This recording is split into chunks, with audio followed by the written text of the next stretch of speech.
Ces 6 hommes accompagneront Vladimir Poutine jusqu'au bout.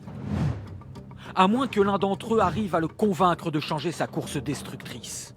Voici les enjeux de pouvoir de qui peut influencer Poutine. Son bras droit, c'est Sergueï Shoïgu, le ministre de la Défense, présenté parfois comme son dauphin.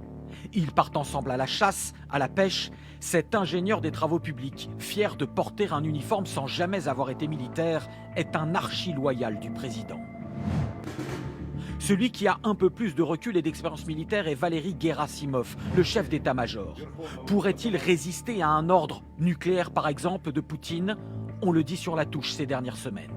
C'est un système dans lequel Poutine est le parrain de la mafia. Tout le monde se soumet à son autorité. Ils ont tous peur de lui. Personne n'ose exprimer son opinion.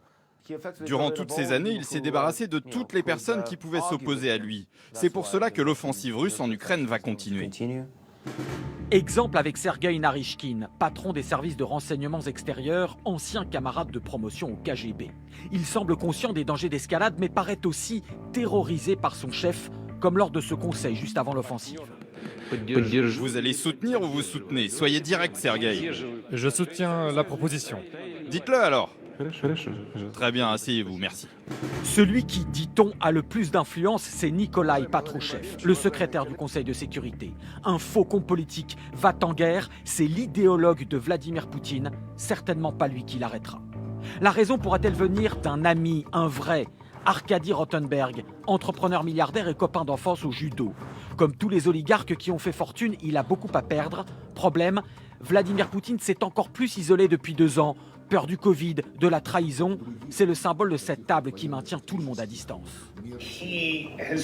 Il essaye d'utiliser cette distance à la fois comme un symbole de pouvoir, mais aussi comme une manière de prendre des mesures pour sa santé et sa sécurité.